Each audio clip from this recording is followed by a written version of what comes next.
Good evening, everybody, and welcome. My name is Nicola Moore, and I'm the Education Director of Students for Saving Social Security. I want to thank you all very much for coming out tonight.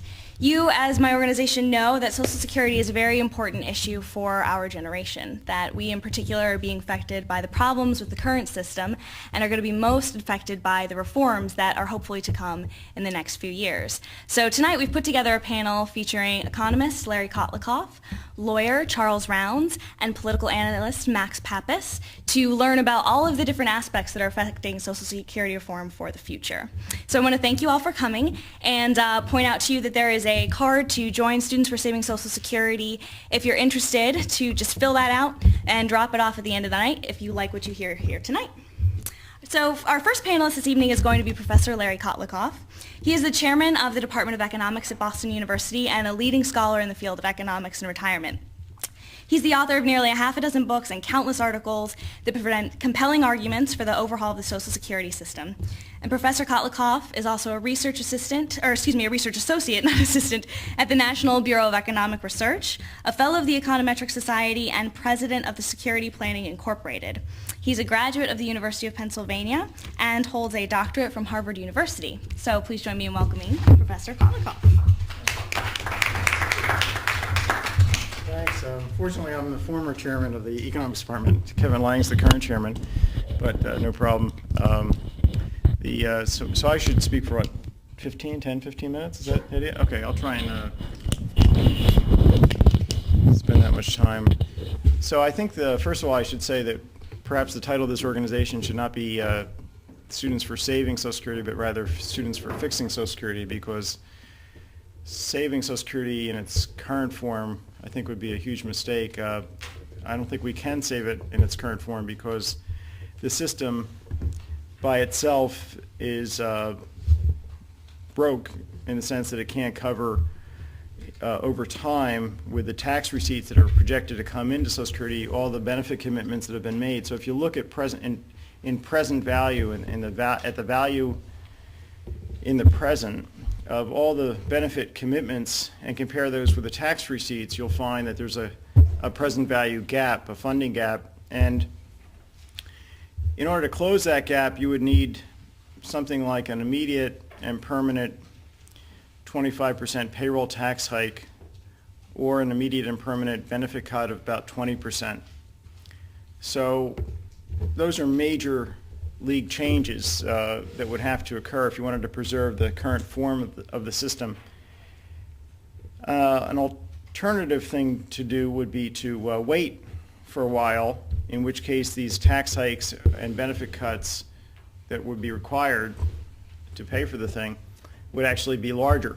So waiting is not really an option unless you want to try and foist the bill onto future generations, a bigger bill yet onto future generations. That's kind of what we've been engaged in over the last 5 decades in the country, which is kind of pass the generational buck, try and get next generation to pay a bigger burden than in the previous generation, on the presumption perhaps that they're going to be richer and that we can tax them at higher rates. But there is a limit to how much you can take from somebody. It's basically 100% of his earnings. So we don't want to get into a situation where we're trying to extract such a high tax rate from future generations that they won't have any incentive to work or to save. Now, Social Security's problems are part of a bigger financial demographic mess that the country's facing.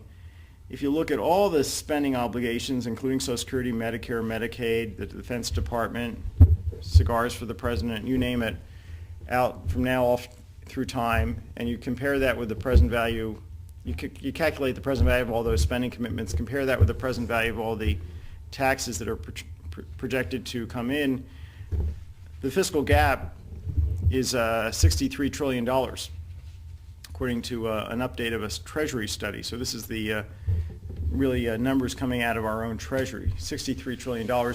You'd have to basically double the federal income tax immediately and permanently to come up with $63 trillion in present value, or you could get rid of pretty much all of discretionary spending, the entire defense budget, et cetera, to come up with that amount of money. So we have a country that, fiscally speaking, is bankrupt. So we need to do a number of things, dramatic things. They may sound radical, but what's really radical is sticking with what we've got, because that's a path to sure bankruptcy with no questions asked. So what I propose in an article called The New Deal, which you could all look at it, that's on my website. It's an article I wrote with Neil Ferguson. It appeared in the New Republic last August, and it is posted. There's actually 2 articles with that title on my website that you can, one's a shorter version of the first article. Now, what I propose for Social Security is that we basically close down the existing system, which is outdated and has lots of bad incentive features and is very unfair in lots of ways and completely impossible to understand. There's 2,528 rules, which no living human being, with the exception of 1 or 2 90-year-olds who are still knocking about in the Social Security Administration building in Baltimore, really understand all these rules and regulations.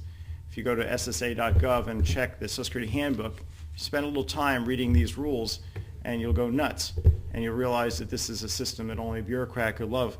So what I propose is that what we do is we shut down the existing system at the margin. By that I mean we just give everybody, like the 3 of us, our accrued benefits when we hit retirement, but we don't let us accrue any additional benefits. So we basically fill zeros in our earnings records from the date of the reform onward, and then we get just what we're owed at the time of the reform, as of the time of the reform. So we pay off everything we owe to current retirees, we pay off everything we now owe to current workers, we say that's it, nobody gets anything more under the existing system. But we set up a brand new Social Security system for everybody, every worker in the country. And the way that would work is that everybody who worked would get paid, and they'd have to put 8% of their salary into an individual account, into a personal account. I call this personal security system. The money would be split 50-50 between spouses. So if I'm married, half of my contribution would go, half of my 8%, 4% would go into my wife's account. If I'm partnered, it would go into my partner's account. And then the government would make matching contributions on a progressive basis. If I'm a low-earning worker, the government would make a progressive contribution, put money into my account, so my account would be larger. And then these account balances would be invested by the Social Security Administration in a global market-weighted index funds of stocks, bonds, and real estate securities. So everybody would have exactly the same portfolio. Everybody would be fully invested around the world. This would all be done at very low cost. So Wall Street brokers would not get their hands on any of this money. At retirement, you'd have your account balance gradually sold off by the Social Security Administration and transformed into inflation-protected pensions, annuities that would begin at age 62, and by 67 you get all your annuities, and you'd have the money coming in until you died, just like the current system. So the idea is that you invest in this global index, and then whatever you accumulate gets transformed into, gets taken out, gets sold off at the market gradually over 10 years, and you get handed back in exchange an equal value annuity payment, a pension payment that's protected against inflation. The other 2 things about this proposal is that if you accumulated less than what you contributed adjusted for inflation, the government would make up the difference. So the government would protect the downside of this investment, would put a floor on your cumulative return, of a zero real return floor. And then in addition, if you died before you hit 67, anything that had not yet been sold off and annuitized would be bequeathable to your spouse or kids or whoever you designated. So blacks in particular who die early would still be able to get something out of this system in terms of leaving their account balances in effect to their kids. So this is a proposal that should please the Democrats and the Republicans as alike.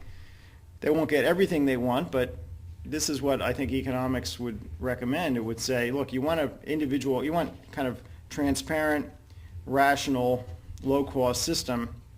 You want to have people see what they're putting in, what they're getting out. So you put everybody into individual accounts or private personal accounts. You make it progressive. You protect dependents by splitting the contributions between spouses. Then you have it all invested at very low cost in a global index fund fully diversified. You protect the downside. You then annuitize it on a cohort basis And so there's no insurance commissions or fees to be paid. And done deal. It's all done. And this whole proposal has got 8 provisions. You could put it on a postcard. It's that simple.